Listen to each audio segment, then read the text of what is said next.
हे बघा गाईज, उपासाची कचोरी किती छान बनवली आहे मम्मीने। चला मग आता तुम्हाला दाखवतो उपासाची कचोरी कशी बनवतात ते।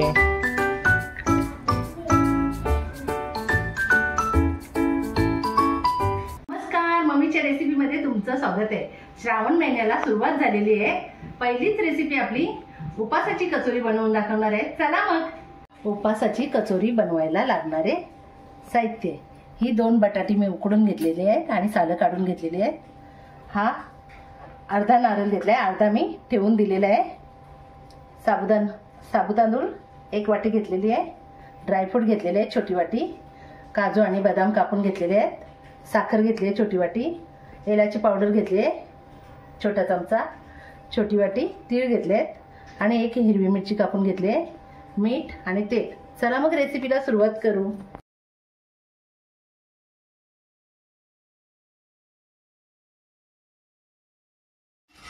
साबुदाण्याचा कसा आवाज येते आणि साबुदाणा पण कसा फुललेला आहे आणि भाजून झाला असा समजायचा आपण। हे असा आवाज यायला लागला ना साबुदाण्याचा, तर समजायचं की आपले साबुदाणे भाजून झालेले आहेत। आता यांना मी काढून घेते। आता हे साबुदाणे आपण थंड करायला ठेवायचं जरा 2 मिनिटं। आणि ह्याच गरम तव्यात हे ड्रायफ्रूट आपण टाकून घ्यायचे। तुम्हाला कुठलेही ड्रायफ्रूट टाकायचे असतील ते घेऊ शकता तुम्ही। काजू आणि बदाम घेतलेले आहेत आणि तिळाच्या जागेवर खसखस पण घेऊ शकता तुम्ही। मी तीळ घेतले, तुम्हाला जे आवडेल ते तुम्ही त्याच्यात टाकू शकता। हे बघा, गॅस मी बंद केले तरी पण आपले तीळ बघा तडतडतात। मस्त असे गरम करून घ्यायचे आणि काढून घ्यायचे।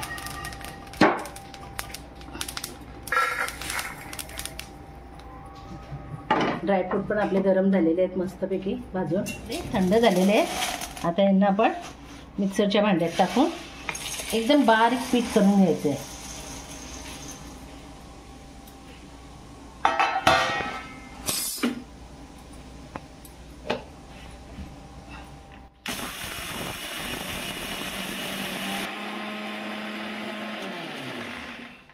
बघू आपण कसं पीठ झालंय। हे बघा, जरा जाडसर आहे, अजून एकदा फिरवू आपण आणि बारीक करून घेऊ।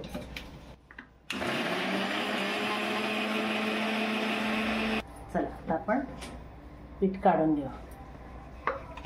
हे बघा, मस्तपैकी असा बारीक झालेला आहे आणि याला आता आपण चाळून घेऊ, कारण काय कुठे राहिलेला जाडसट ते निघून जाईल। हे बघा, थोडं जाडं राहिलंय ते मी परत बारीक करून घेते। साबुदाण्याचं पीठ आपला झालेलं आहे आणि हे बघा एकदम असं बारीक करून घेतलेलं आहे मी। आता हे पीठ मी काढून घेते। बटाटे पहिली किसून घेतली एकदम बारीक असं। याच्यावर किसून का घ्यायची म्हणजे एकदम असं व्यवस्थित पीठ होईल आपलं, वरची कोटिंग कचोरीची। हे बघा, हा दुसरा बटाटा पण घेते।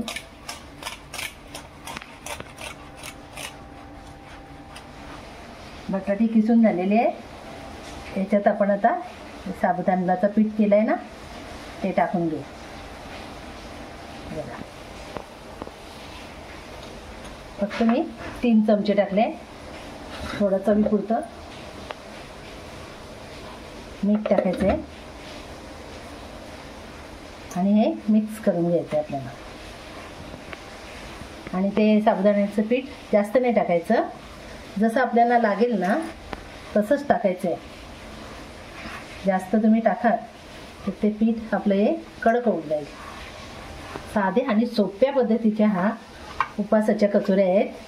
खिचडी खाऊन, साबुदाण्याची खिचडी खाऊन वैताग येते, बटाट्याची खिचडी करून तेच तेच काय करायचं। श्रावण सुरू झालं आहे, उपासाला टेन्शन पडतं आपल्याला। असं कचोरी करून बघा तुम्ही। माझी रेसिपी कशी तुम्हाला दाखवते मी, मग तुम्ही मला सांगा कशी असते ती।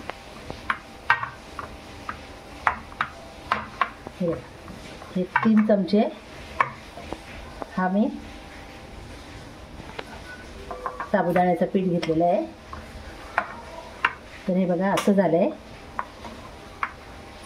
मी अजून थोडासा घेते,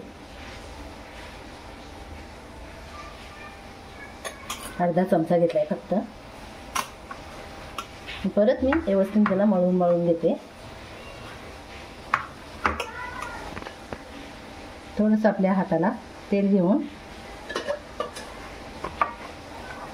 व्यवस्थित मळून घ्यायचे आपल्याला.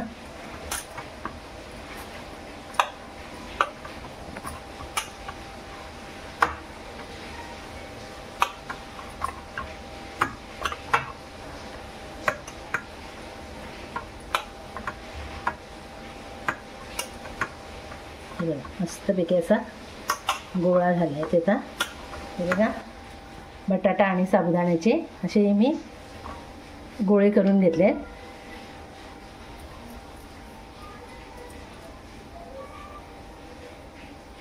एकसारखे असे गोळे करून घेतले आणि मी आता पुढची तयारी दाखवते तुम्हाला. तर आता आपण कचोरीचं सारण बनवून घेऊ. ही मी खोबऱ्याची अर्धी वाटी बारीक करून घेतली आहे मिक्सरमध्ये.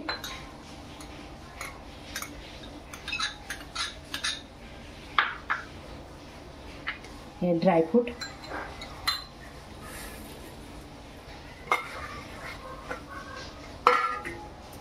ही एक मिरची कापलेली,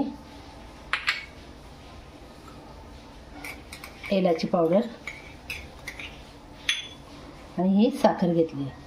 तुम्हाला जर जास्त टाकायची असेल साखर, गोड आवडत असेल कचोरी तर टाकू शकता तुम्ही. मी थोडी घेतली आहे आणि थोडी थोडी करून मला मिक्स करायची आहे ती व्यवस्थित.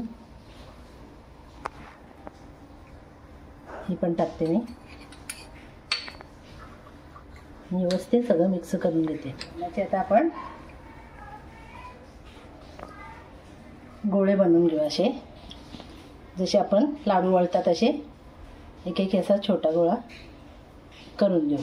हे बघा असे करून घेते मी, म्हणजे कचोरीला आपल्या वेळ नाही लागणार. असेच मी आता सगळ्या प्रकारचे करून घेते. आता आपण घेऊ हा साबुदाण्याचा पीठ घेतला मी थोडा, आणि हा बटाट्याचा आपला गोळा. त्याला असं हाताने दोन्ही आपल्या मळून असं घ्यायचं आहे गोल करून. हे बघा.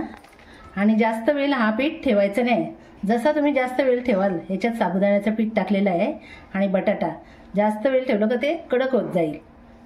हे बघा हे मी आता त्याला साबुदाण्याचं पीठ लावलं आहे. असं लावून घ्यायचं आणि जसं आपण पुरणपोळीचं सारण भरता तसा हा करायचा. आपल्या हाताला जर चिपकत असेल तर हा पीठ लावायचं आपण आणि असं करून घ्यायचं. हे बघा हे आपण पुरणपोळीसाठी करतो ना. आणि मग हा सारण घेऊन याच्यात ठेवायचा. जर तुम्हाला असे गोळे नसतील करायचे तर मग तुम्ही चमच्याने पण टाकू शकता.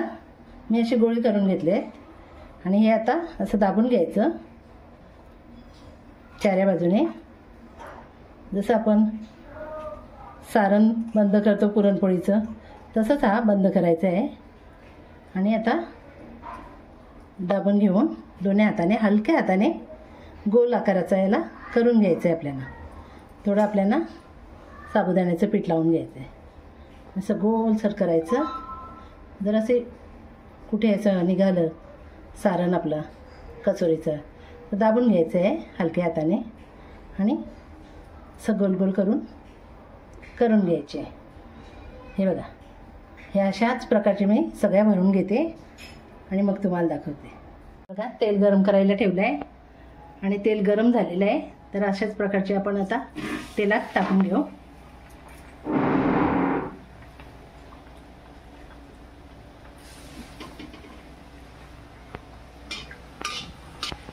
आलटून पलटून घ्यायचे आहे. आपल्या चाऱ्या बाजूने कचोरी तळली जाईल असं करायचं आहे. बघा आलटून पलटून घेतल्याने चाऱ्या बाजूनी आपली कचोरी शिजून जाईल. व्यवस्थित आपली कचोरी चाऱ्या बाजूनी शिजली गेली आहे आणि गोल्डन कलर आलेला आहे. बघू शकता. आलटून पलटूनच घ्यायचे आहे.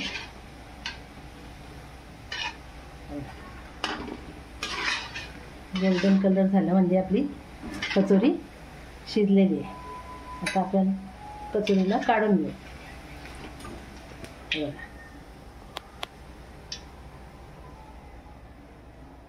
आणि तेल निथळायला आता ठेवून देऊ. आणि अशाच प्रकारच्या या बाकीच्या पण कचोऱ्या मी तळून घेते.